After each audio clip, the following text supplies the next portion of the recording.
Hello, everyone, and welcome to this week's episode of CounciLIVE, your live stream source on the most important issues in early childhood education today. I'm Savannah, your host of CounciLIVE, and today I am delighted to introduce this week's special guest speaker, Michelle Brown, our Council for Professional Recognition VP of Programs, who will be speaking with us today on the importance of safety in early childhood settings. Michelle first began her work with the Council as a fellow in the National Head Start Fellowship Program. Since then, she's gone on to hold key roles at the Office of Head Start, the National Head Start Association, and 0 to 3. She holds a bachelor's degree in child development and family community services and a master's degree in early childhood special education.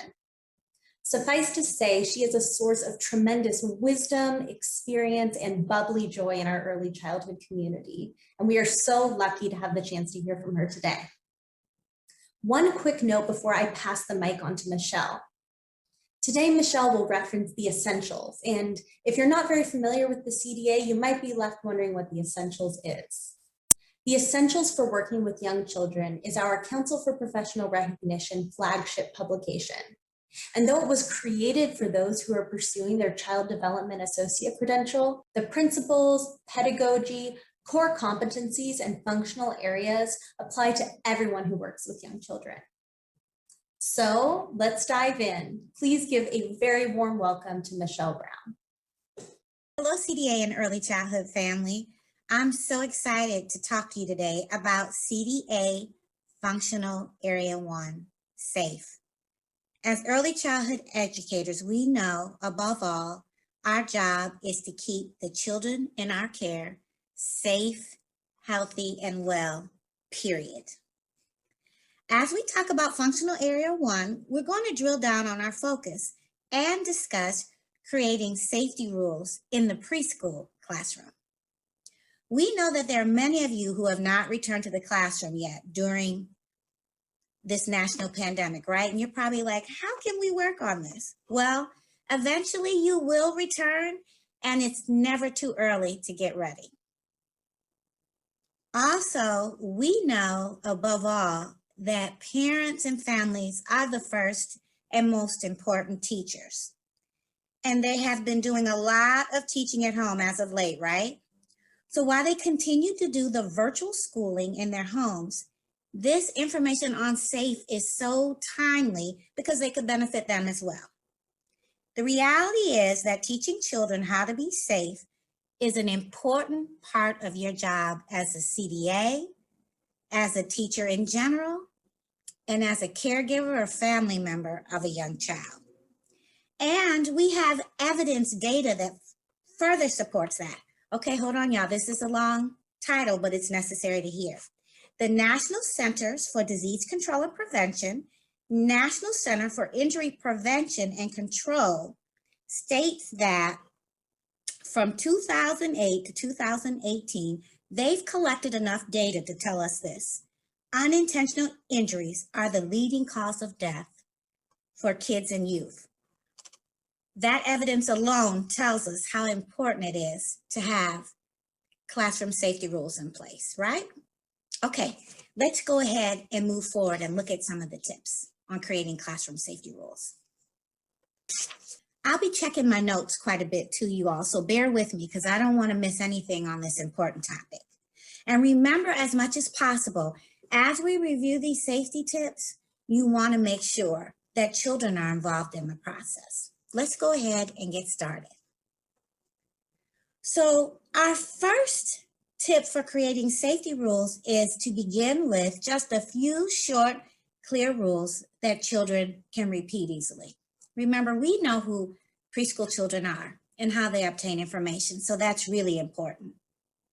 Also, relate rules to ideals children already know. Here's a great example. Children already know that scissors are sharp, right? So if you're creating a rule about scissors, right, and how they can hurt us, children are able to draw on that information that they already know from using scissors. Help children understand the why behind a rule. For example, why do we need to bounce or roll the ball on the ground? and not on our friends. State rules positively.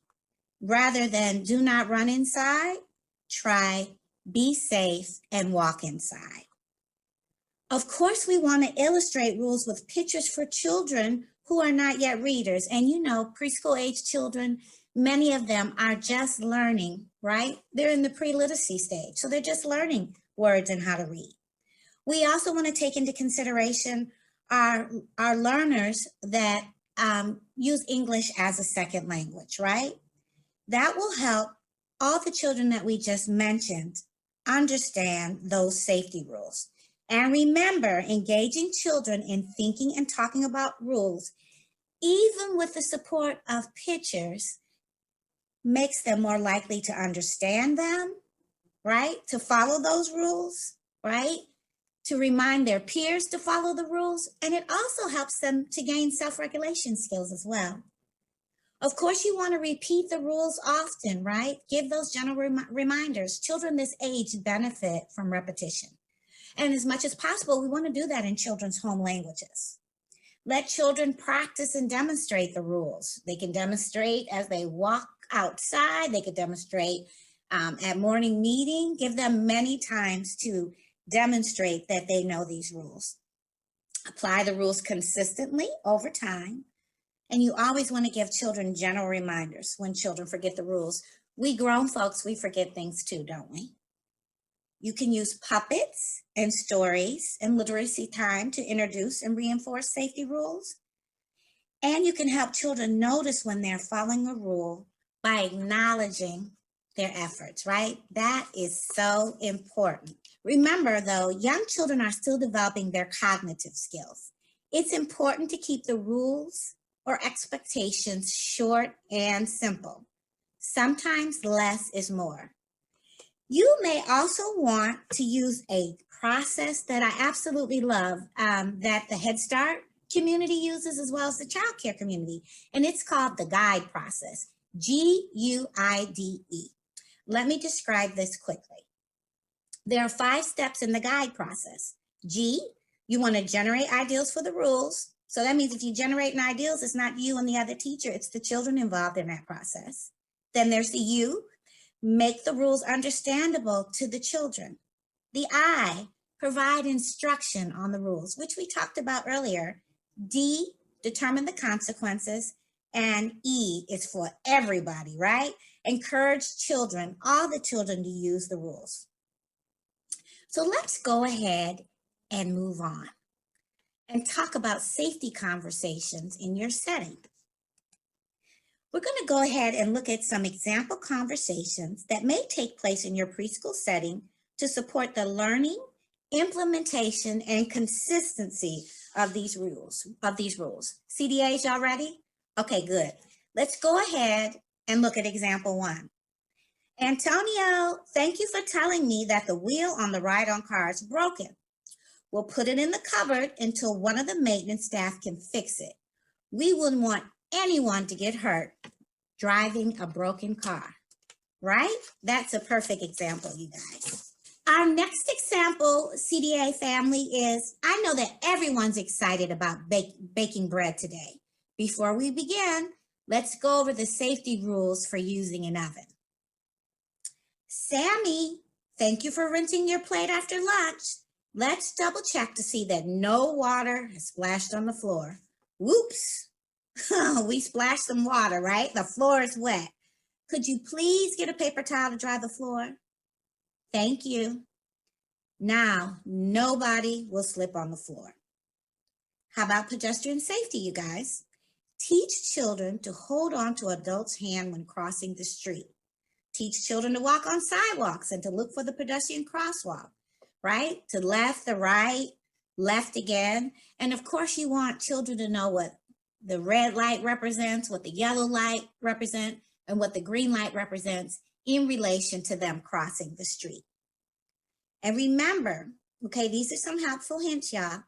These conversations help you to be proactive with children.